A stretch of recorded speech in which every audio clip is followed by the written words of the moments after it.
Students, welcome to stream classes. आज की video में आप लोग प्रश्न 3.4 का क्वेश्चन नंबर 2 पढ़ेंगे।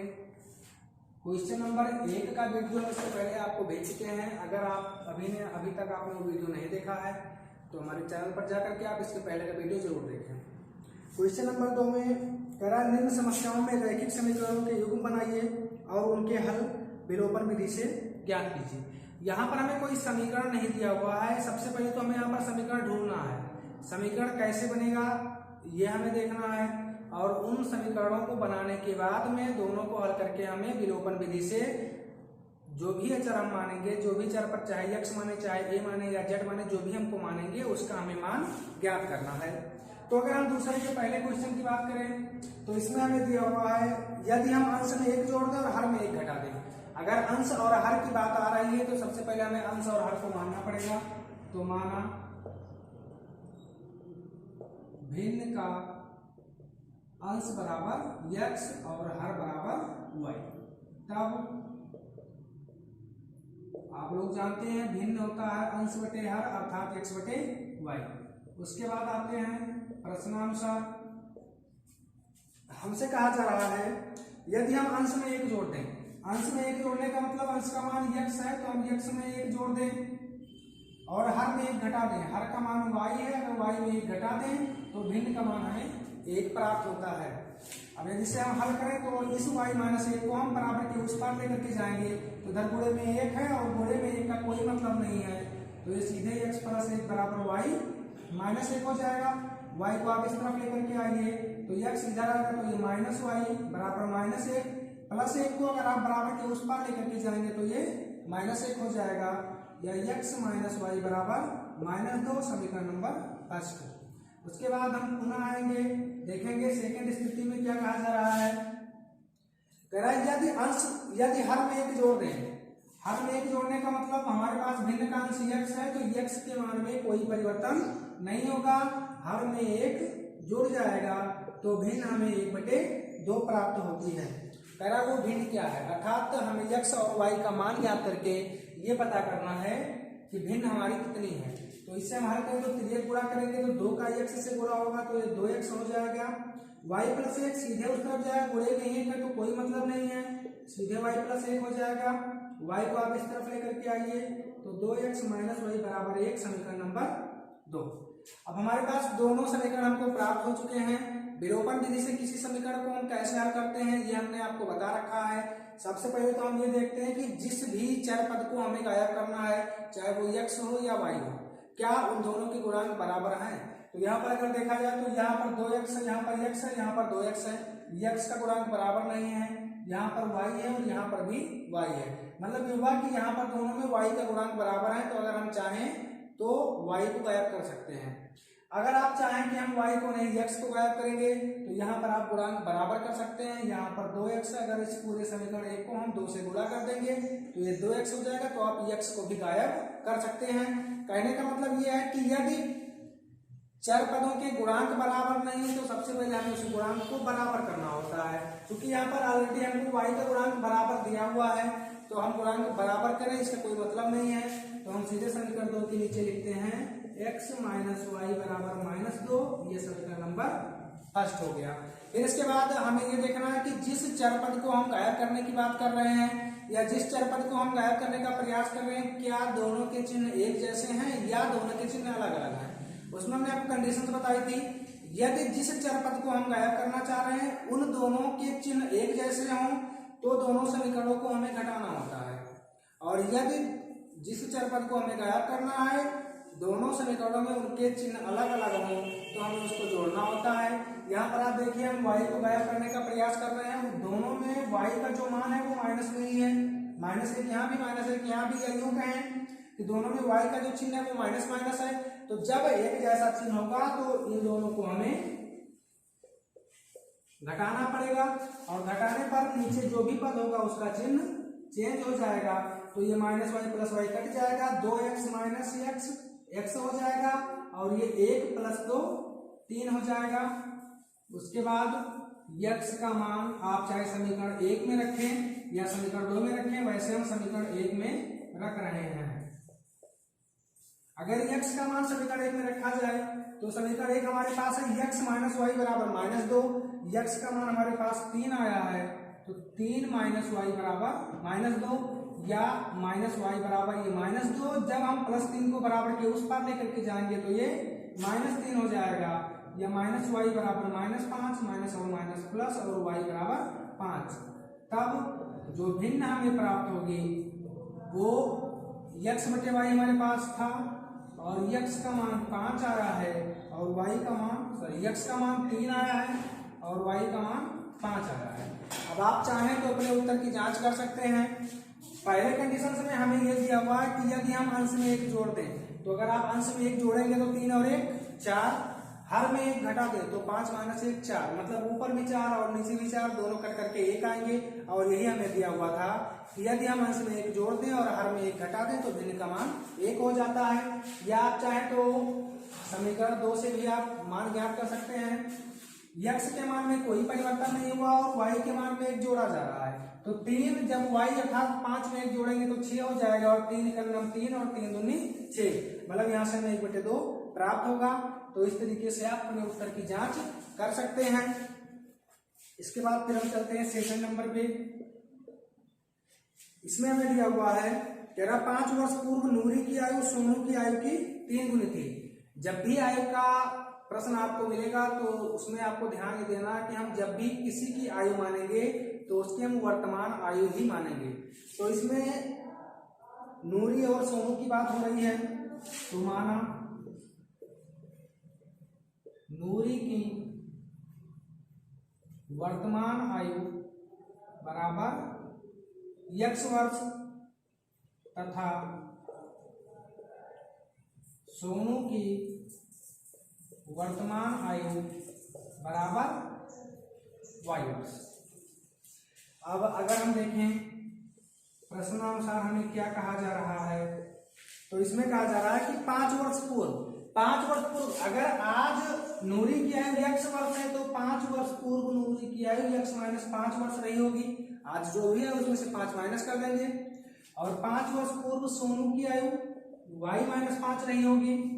अगर 5 वर्ष पूर्व नूरी की आयु सोनू की आयु के 3 गुनी थी, नूरी की आयु सोनू की आयु के 3 गुनी थी, तो यदि हम सोनू की आयु को 3 से गुणा कर दें तो ये दोनों बराबर हो जाएंगे और ये हो जाएगा x माइनस 5 बराबर 3 गुणे वाई 3y और माइनस 3 बचे 15। आप चर को एक तरफ कर लीजिए, अचर को एक तरफ करिए, तो उसके लिए x इधर आएगा तो ये माइनस 3y बराबर माइनस 15 और जब माइनस 5 बराबर के उस पार जाएगा तो प्लस 5 या x माइनस 3y बराबर माइनस 10। ये समीकरण नंबर फर्स्ट हो गया। फिर उसके बाद अगर हम पुनः देखें तो पुनः हमसे कहा जा रहा है 10 वर्ष पश्चात मतलब हमें वर्तमान आयु आज मानिए x वर्ष है, तो 10 वर्ष पश्चात ये x प्लस 10 वर्ष का होगा। तो नूरी की आयु x प्लस 10 और सोनू की आयु y प्लस 10। 10 वर्ष पश्चात नूरी की आयु सोनू की आयु की 2 गुनी हो जाएगी। नूरी की आयु सोनू की आयु की 2 गुनी होगी, तो यदि हम सोनू की आयु को 2 से गुणा करें दोनों क्या हो जाएंगे बराबर। अब इसे अगर हल किया जाए तो ये x प्लस 10 बराबर 2y और 2 2 20। यहाँ से भी आप x और y को एक तरफ कर लीजिए, बाकी सारी गिनती को एक तरफ कर दीजिए, तो ये x इधर आएगा तो माइनस 2y बराबर 20 और 10 उस तरफ जाएगा तो चिन्ह बदल जाएगा, माइनस 10 हो जाएगा, या x माइनस 2y बराबर 20 माइनस 10 10। ये समीकरण नंबर 2। अब समीकरण 1 और समीकरण 2 को आप पहले खंड की भांति हल कर सकते हैं। दोनों में x गुणांक बराबर दिया हुआ है, इन दोनों को ऊपर नीचे करके आप घटा दीजिए तो आपको x और y का मान मिल जाएगा। और जब x और y का मान मिल जाएगा तो आप नूरी और सोनू की आयु ज्ञात कर सकते हैं।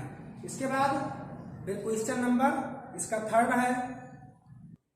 क्वेश्चन नंबर 3rd इसमें दिया हुआ है, कह रहा 2 अंकों की संख्या के अंकों का योग 9 है। तो 2 अंकों की संख्या मतलब उस संख्या में इकाई और दहाई दोनों होगा। तो सबसे पहले हमें इकाई और दहाई का अंक मानना पड़ेगा और अंकों को मानने के बाद हमें संख्या बनानी पड़ेगी। यहाँ मानेंगे, माना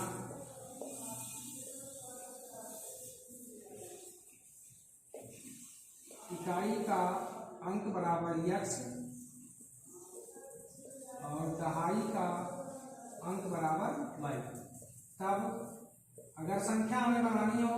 तो आप लोगों ने स्थानीय मान निकाला होगा, उसमें हम इकाई के अंक को 1 से गुणा करते हैं और दहाई के अंक को 10 से गुणा करते हैं। तो इकाई का अंक हमारे पास x है, इसको 1 से गुणा करेंगे और प्लस दहाई के अंक को 10 से गुणा करेंगे तो y गुणे 10, ये हो जाएगा 10 गुणे y 10y और x का नाम x। ये हमारे पास संख्या आ गई। अब हम देखेंगे प्रश्नानुसार हमसे क्या कहा जा रहा है। तो इसमें कह रहा है कि दो अंकों की संख्या के अंकों का योग 9 है। दो अंकों की संख्या के अंकों अर्थात इकाई के अंक और दहाई के अंक का जो योग आएगा वो 9 आएगा। तो इकाई का अंक x और दहाई का अंक y है। अगर हम इन दोनों को जोड़े तो हमें 9 मिलेगा। ये हमारे पास समीकरण नंबर फर्स्ट हो गया।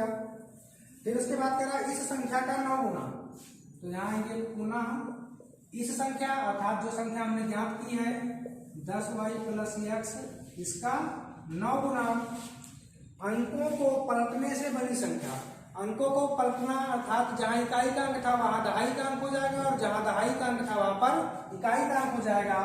तो ये 10y प्लस x था, इसे हम 10x प्लस y लिखेंगे अर्थात x को हटा करके हमने y किया है और y को हटा करके हमने x किया है। संख्या अपने आप पलट जाएगी। कह संख्या के अंकों को पलटने से बनी संख्या का 2 गुना है। तो यदि इसको हम 2 से गुणा करें दोनों क्या हो जाएंगे बराबर। एक बार फिर से सुनिए, कह रहा है इस संख्या का 9 गुना संख्या के अंकों को पलटने से बनी संख्या का 2 गुना है। अर्थात ये संख्या जब हम संख्या के अंकों को पलटेंगे तो जो संख्या हमें प्राप्त होगी उसका ये 2 गुना रहेगा। तो नई संख्या को अगर हम 2 से गुणा करें दोनों क्या हो जाएंगे बराबर। अब इसे अगर हल किया जाए तो 10 गुणे 9 90y और 10 गुणे x 10x बराबर 2 गुणे 10 20x और 2 गुणे y 2y। इस सबको आप इस तरफ लेकर के आइए तो ये 10x लिखा हुआ है, इधर आएगा तो ये माइनस 20x, ये प्लस 90y, इधर आएगा तो माइनस 2y बराबर 0। 10x माइनस 20x तो minus 10x plus 90y minus 2y, तो ये हो जाएगा प्लस 88y बराबर 0। एक बार फिर से देखिए, इसमें हमसे जो सेकंड नंबर प्रश्नानुसार हमें दिया हुआ था सेकंड पार्ट, उसमें कह रहा था कि संख्या के अंकों को पलटने से बनी संख्या का 2 गुना है। मतलब जो संख्या पहले हमको दी थी उसका 9 गुना संख्या के अंकों को पलटने से अर्थात x को हटा करके हम y लिखेंगे और y को हटा करके हम x लिखेंगे। तो संख्या के अंकों को पलटने के बाद जो संख्या नहीं बनेगी उसका ये संख्या 2 गुना रहेगी। तो अगर हम नई संख्या को 2 से गुणा करें दोनों क्या हो जाएंगे बराबर। फिर इसे हमने गुणा किया तो 10 गुणे 9 90y और 9 गुणे x ये 9x हो जाएगा और 2 गुणे 10 20x और 2 गुणे y 2y। इस पूरे को इस तरफ लेकर के आए तो ये 9x लिखा हुआ था, इधर आएगा तो ये माइनस 20x, ये प्लस 90y तो इधर आएगा तो माइनस 2y बराबर 0। 9x माइनस 20x ये माइनस 11x हो जाएगा और 90y माइनस 2y तो प्लस 88y बराबर 0। यदि इस पूरे समीकरण को हम माइनस 11 से भाग करते हैं तो माइनस 11 से माइनस 11 कट जाएगा, x बचेगा और माइनस 11 से भाग करने पर प्लस का चिन्ह माइनस हो जाएगा और 11 88y बराबर 0। ये समीकरण नंबर 2 हो गया। अब हमें इन दोनों को हल करना है तो समीकरण 1 को आप इसके नीचे लिखिए x प्लस y बराबर 9, ये समीकरण नंबर फर्स्ट। यहाँ पर आप देखिए x का और यहाँ भी x का दोनों का गुणांक बराबर है, दोनों के चिन्ह एक जैसे हैं तो इन्हें घटा करके आप x का मान ज्ञात कर सकते हैं और फिर उस मान को आप समीकरण नंबर 1 में या समीकरण नंबर 2 में रखेंगे तो आपको y का मान मिल जाएगा। उसी x और y के मान को आपको यहाँ पर रख देना तो आपको संख्या मिल जाएगी। फिर इसके बाद आप क्वेश्चन नंबर 4 देखिए, इसमें हमें दिया हुआ कह रहा मेरा रुपया 2000 निकालने के लिए एक बैंक गई, उसने खजांची से 50 रुपए तथा 100 रुपए के नोट देने के लिए कहा। मीना ने कुल 25 नोट प्राप्त किए। ज्ञात कीजिए कि उसने रुपया 50 और रुपया 100 के कितने कितने नोट प्राप्त किए। तो यहाँ पर हम मानेंगे, माना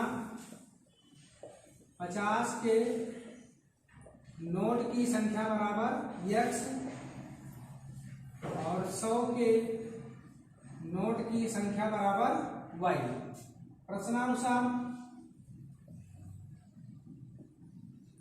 सबसे पहले तो उसमें दिया हुआ है कि मेरा 2000 रुपए निकालने के लिए बैंक गई और उसने खजांची से 50 और 100 रुपए का नोट मांगा। तो यदि हम 50 का नोट हमने x माना है तो इस 50 को x से गुणा कर दें तो 50x मिलेगा, और 100 का जो नोट उसे मिला उसे हमने y माना है, तो 100 को अगर हम y से गुणा करें तो 100y हो जाएगा। और यदि हम इन दोनों को जोड़े तो मेरा कुल रुपया उसने निकाला है 2000। तो टोटल ये 2000 के बराबर होना चाहिए। इसे हम चाहे तो 50 से भाग दे दें, तो 50 से भाग देने पर 50 कट जाएगा, x बचेगा, और 50 दूना 100 और 50 चौका 200, 50 शून्य शून्य, ये समीकरण नंबर फर्स्ट हो गया। पुनः फिर वो कह रहा है कि मीरा ने कुल 25 नोट प्राप्त किए, कुल 25 नोट प्राप्त किए, अर्थात x और y का जो योगफल आएगा वो आएगा 25, ये समीकरण नंबर सेकंड हो गया। यहाँ देखिए समीकरण 1 और 2 में दोनों में x का गुणांक बराबर है, दोनों के चिन्ह एक जैसे हैं, तो इन्हें घटा करके आप x का मान निकाल सकते हैं। और फिर x के मान को आप चाहे समीकरण नंबर 1 में रखिए या समीकरण नंबर 2 में रखिए, तो आप y का मान निकाल सकते हैं। इसके बाद फिर हम चलते हैं इस चैप्टर के लास्ट क्वेश्चन पर। उसमें हमें दिया हुआ है, किराए पर पुस्तकें देने वाले किसी पुस्तकालय का प्रथम 3 दिनों का एक नियत किराया है और उसके बाद प्रत्येक अतिरिक्त दिन का अलग किराया है। मतलब ये हुआ कि 3 दिन तक किसी एक किताब की जो आपको पेय राशि देनी होगी वो एक नियत रहेगी कि आपको 5 रुपया 10 रुपया ही देना है। लेकिन जैसे ही आप 3 दिन से ऊपर जाएंगे तो आपको प्रत्येक दिन का एक अलग किराया देना पड़ेगा। तो यहाँ पर 2 प्रकार का किराया है, पहला तो नियत और दूसरा अतिरिक्त। तो यहाँ मानेंगे, माना नियत किराया बराबर x रुपया और अतिरिक्त किराया बराबर y रुपया। ये अतिरिक्त किराया आपको रोज के दिन के हिसाब से देना है, तो यहाँ पर आप ले सकते हैं प्रतिदिन अतिरिक्त किराया, अर्थात रोज का जो एक्स्ट्रा किराया लगेगा वो y रुपया है। उसके बाद हम आएंगे प्रश्नानुसार। सरिता ने 7 दिनों तक एक पुस्तक रखने के लिए 27 रुपया अदा किए। सरिता ने कोई किताब लिया और उसको अपने पास रखा 7 दिन तक। तो 7 दिन में जो पहला 3 दिन था उसका नियत किराया कितना है, x रुपया, तो ये हो जाएगा x। अब 7 दिनों में 3 दिन का तो किराया हमने x रुपया ही लिया, तो उसने दे रखा, तो हमने नियत x मान लिया है। बचे कितने दिन, 4 दिन।